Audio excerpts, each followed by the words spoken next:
Hello and welcome back to my channel. तो हम आ चुके हैं एक और नई वीडियो के साथ। तो कहानी की शुरुआत यूं होती है कि हम एक शख्स को देखते हैं जिसका नाम देहा है। वो अभी अभी जेल से निकलता है और बाहर आते ही मंदिर के पास मौजूद तालाब में नहाने वाले एक आदमी का फ़ोन चुपके से उठा लेता है और फ़ौरन वहाँ से गायब हो जाता है। यहीं से अंदाज़ा हो जाता है कि देहा छोटी मोटी चोरियों में माहिर है, इसीलिए पुलिस ने पहले भी उसे पकड़ा हुआ था।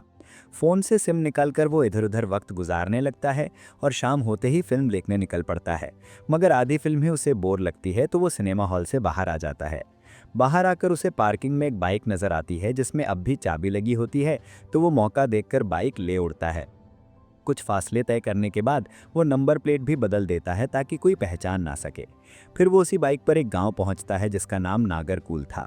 वहां उसे एक बड़ा मगर बिल्कुल खामोश और अंधेरा घर दिखाई देता है और वो सोचता है कि शायद घर खाली है। इसी लालच में वो चोरी की नीयत से अंदर घुस जाता है। अंदर जाकर जब वो कमरों की तलाशी लेता है तो एक कमरे में उसे एक बूढ़ा आदमी नजर आता है, वेला। वेला उसे देखते ही उसे कुमार कहकर पुकारने लगता है और कहता है कि वो कब से उसका इंतजार कर रहा था। देहा हैरान रह जाता है कि ये शख्स उसे बेटा क्यों कह रहा है। वो वेला को चुप रहने का कहकर कमरे का जायजा लेने लगता है। तब उसे पता चलता है कि वेला के हाथ बंधे हुए हैं। वेला बोलता है कि वो अल्जाइमर का मरीज है और अक्सर सब कुछ भूल जाता है, इसलिए उसका बेटा उसे बांध कर रखता है ताकि वो कहीं भटक ना जाए। वेला देहा से अपनी रस्सियां खोलने की दरख्वास्त करता है, मगर देहा उसे नज़रअंदाज करके घर में कीमती चीज़ें ढूंढने लगता है। इस पर वेला कहता है कि घर में कुछ नहीं मिलेगा, सब पैसे बैंक में हैं। वो लालच में आकर कहता है कि अगर देहा उसे बाहर ले जाए और रस्सियां खोल दे तो वो उसे एटीएम से 25,000 रुपये निकाल कर दे देगा। ये पेशकश देहा को फौरन पसंद आती है। वो वेला को आज़ाद करता है और दोनों एटीएम पहुंच जाते हैं। वेला को काफ़ी देर बाद अपना पिन याद आता है और आखिरकार वो पैसे निकाल लेता है। लेकिन जब देहा अंदर झांकता है तो उसे वेला के एक और खाते में पूरे 25 लाख रुपए दिखाई देते हैं, जिसे देखकर उसकी आंखें फट जाती हैं। वो सोचता है कि अगर इन पैसों पर हाथ साफ हो जाए तो उसकी ज़िंदगी बदल सकती है। बाहर आकर वेला उसे 25,000 थमा देता है और रवाना होने लगता है। देहा पूछता है कि अब वो कहाँ जाएगा तो बूढ़ा बताता है कि बीटी के गांव जा रहा है। देहा कहता है कि वो उसे बस स्टॉप तक छोड़ देता है क्योंकि यहाँ ऑटो मिलना मुश्किल है। दोनों साथ चल पड़ते हैं। रास्ते में वेला को ख्याल आता है कि अगर वो बेटी के पास गया तो बेटा फिर उसे ज़बरदस्ती वापस ले जाएगा, इसलिए वो अपनी मंजिल बदल कर त्रिवेलापुरम जाने का फैसला करता है। देहा उसे ऑफर देता है कि वो भी वहीं जा रहा है, इसलिए अगर वेला पेट्रोल भरवा दे तो वो उसे गाड़ी पर ही ले जाएगा। वेला मान जाता है। कुछ दूर जाकर देहा कहता है कि पेट्रोल खत्म होने वाला है और पैसे मांगता है। वेला के पास कैश नहीं होता तो देहा उसे एटीएम ले जाता है और कहता है कि कार्ड मुझे दे दे, मैं ही पैसे निकाल लेता हूँ। मगर मसला ये होता है कि वेला बार बार पिन भूल जाता है। सारी रात कोशिश करते गुजरती है मगर पिन सही नहीं लगता। सुबह दोनों एक ढाबे पर रुककर नाश्ता करते हैं। देहा वेला को एक डायरी देकर कहता है कि अपनी सारी तफसील लिख दो, घर, बच्चों के नाम, पिन वगैरह।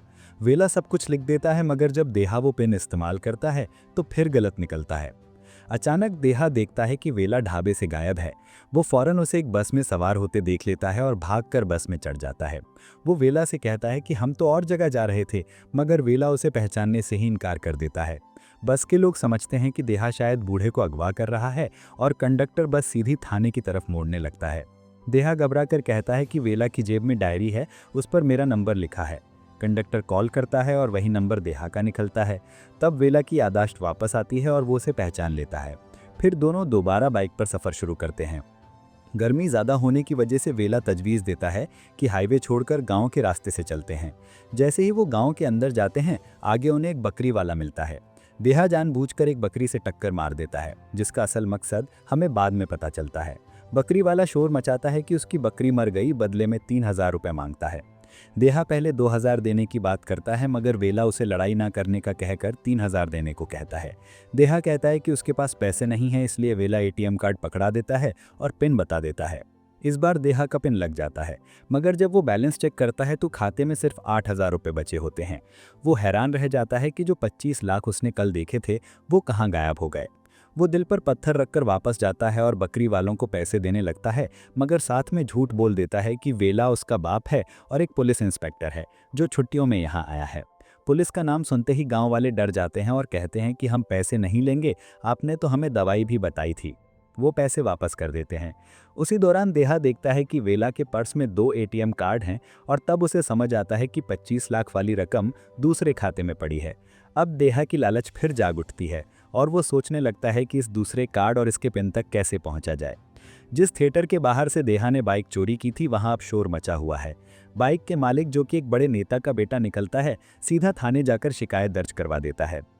नेता का नाम सुनते ही पुलिस हड़बड़ा जाती है और फौरन उस बाइक को ढूंढने निकल पड़ती है। वहीं दूसरी तरफ देहा और वेला गांव से निकलने ही वाले थे कि वेला अचानक रुक जाता है। वो कहता है कि यार, ये गांव मुझे कहीं देखा हुआ लगता है।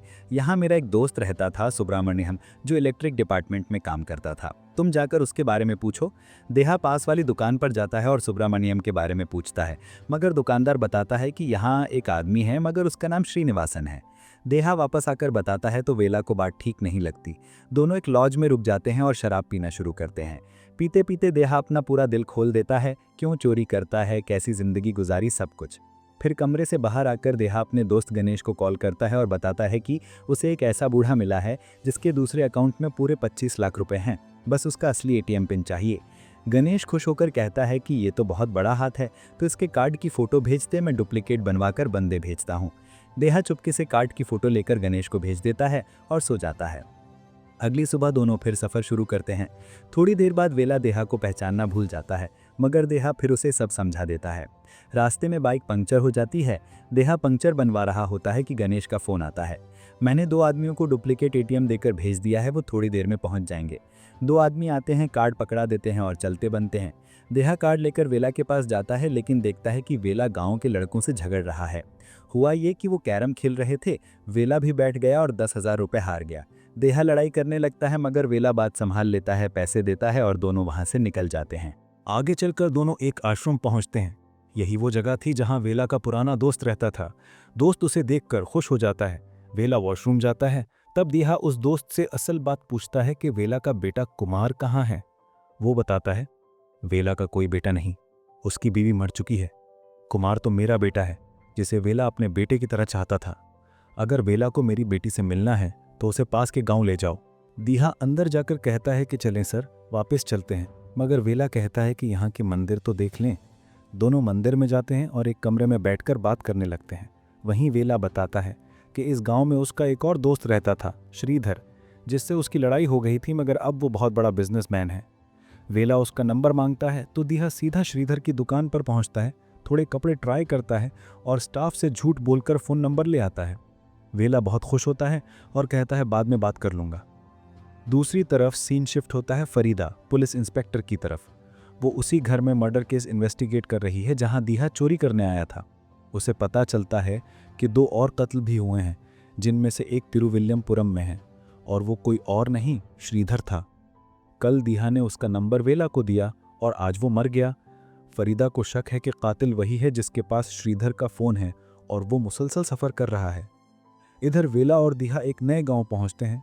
इस गांव में बड़ा फेस्टिवल भी चल रहा था। इत्तेफाक से गणेश भी इसी गांव में रहता था। रात को देहा गणेश से मिलकर कहता है कि पिन का सुराग नहीं मिल रहा, सालों लग जाएंगे। वहीं वेला चुपके से उन दोनों की शराब में बेहोशी की दवा मिला देता है। दोनों बेहोश हो जाते हैं। वेला तैयार होकर बाहर निकलता है और शिवा नाम के एक टीचर को ब्लैकमेल करता है। मधुमिता, याद है, तुम्हारा वीडियो मेरे पास है, अगर नहीं चाहते कि तुम्हारी बीवी को भेजूं तो फलां जगह आ जाओ। शिवा डरकर वहां पहुंचता है, लेकिन वेला उसे बुरी तरह मारता है और वो मर जाता है। यहीं पूरा सच सामने आता है। वेला दरअसल उन आदमियों को मारता था जो कम उम्र लड़कियों के साथ ज्यादती करते थे, और पिछले तमाम मर्डर भी वेला नहीं किए थे। फरीदा को लोकेशन मिलती है, मगर जब वो स्कूल पहुंचते तो वेला गायब होता है। कुछ फासले पर वो उसे बेहोश हालत में पड़ा मिलता है। वेला एक झूठी कहानी घर देता है कि कोई उस पर हमला करके फ़ोन छीन कर ले गया।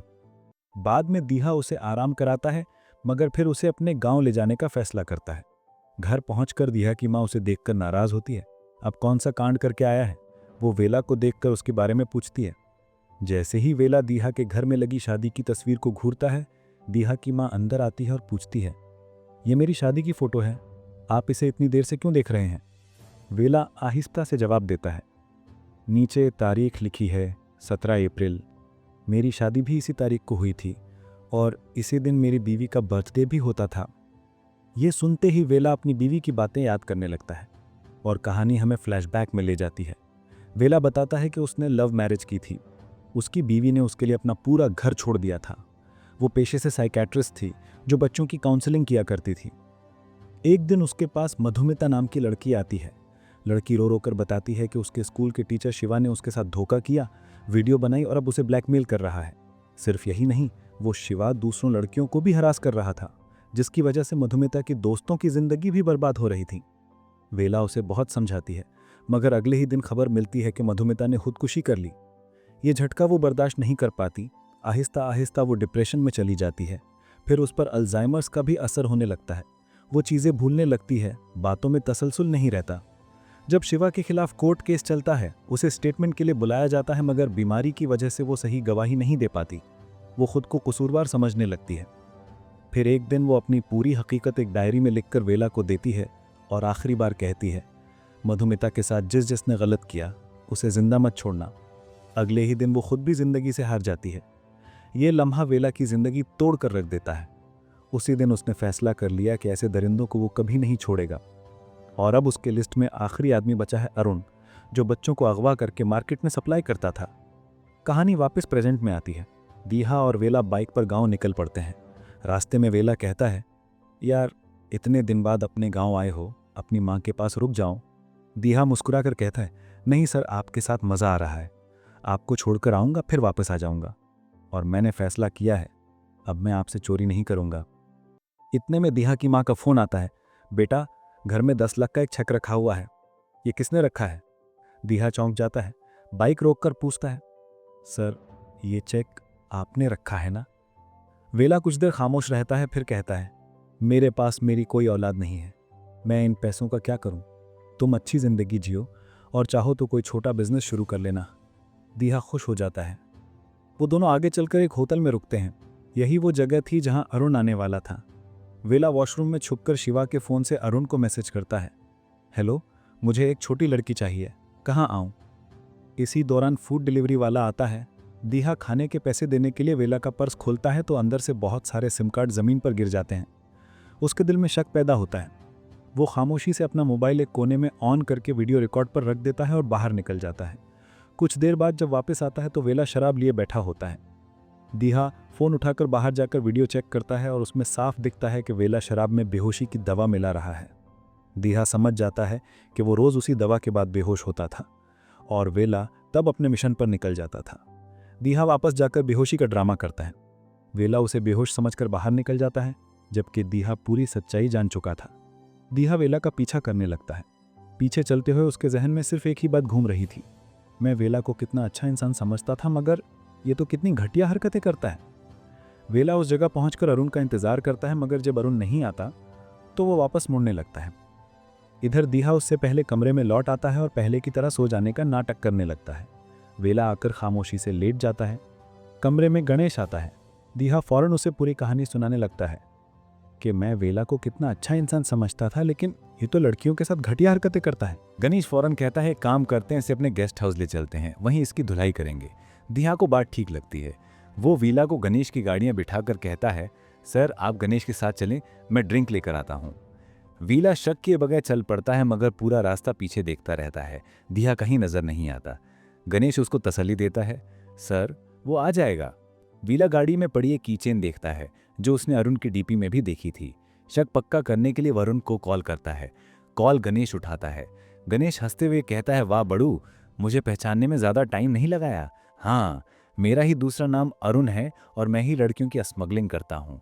फिर वो आगे कहता है, हाँ तुम मुझे मारने आए थे, मगर अब मैं तुम्हें मारूंगा। और तुम्हारा वो दोस्त, वो तो छोटा मोटा चोर है, उसे नहीं पता मैं क्या करता हूँ, बल्कि वो तो तुम्ही को गलत इंसान समझ रहा है।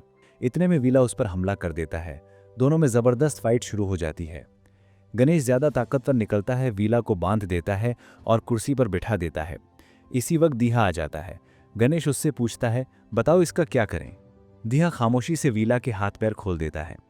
यहाँ एक फ्लैशबैक दिखाया जाता है कि जब वीला कार से उतर रहा था, उसने दीहा को कॉल की थी और दीहा ने उन दोनों की पूरी बात सुन ली थी। अब उसे गणेश की असलियत मालूम हो चुकी थी। दीहा गणेश से लड़ने लगता है। बीच में वीला आ जाता है और आखिरकार गणेश को जान से मार देता है। कुछ देर बाद पुलिस पहुंच जाती है और दीहा और वीला दोनों को गिरफ्तार कर लेती है। अदालत में वीला पूरी सच्चाई बता देता है, मैंने सिर्फ उन लोगों को मारा है जो छोटी लड़कियों के साथ जुल्म करते थे। जज केस को पोस्टपोन कर देता है और कहता है, गुनाहगारों को मारना आसान है, लेकिन कानून अपने हाथ में लेना सही नहीं है। फरीदा बाहर वीला और दीहा को लड्डू खिलाती है और कहती है, आज मेरी बेटी का जन्मदिन है। और वही सब लड़कियों के माँ बाप भी वीला का शुक्रिया अदा करने आते हैं जिनकी जिंदगी बर्बाद की गई थी। यहाँ सबसे बड़ा सच सामने आता है। असल में गणेश को मारा दीहा ने था, लेकिन वीला ने इस कत्ल का इल्ज़ाम जानबूझकर अपने सर ले लिया ताकि दीहा की जिंदगी बर्बाद ना हो जाए। पुलिस वैन में जाते हुए दीहा वीला से पूछता है, सर, जिस दिन मैं चोरी करने आपके घर गया था, आप वहाँ क्या कर रहे थे? वीला लंबी सांस लेकर कहता है, मैं उस आदमी को मारने गया था, मगर उसने मुझे रस्सी से बांधकर खूब मारा। मैंने बंधे हाथों से उसे किसी तरह मार डाला, फिर उसे बेड के नीचे छिपा दिया। और जैसे ही मैंने उसे छिपाया तुम वहाँ आ गए। मुझे समझ नहीं आया क्या करूँ, तो मैंने भूलने का ड्रामा कर दिया। इसी के साथ कहानी यहाँ पर ख़त्म हो जाती है। अगर आपको आज की वीडियो पसंद आई हो तो इस वीडियो को लाइक और मज़ीद ऐसी वीडियोज़ देखने के लिए हमारे चैनल को सब्सक्राइब ज़रूर करें।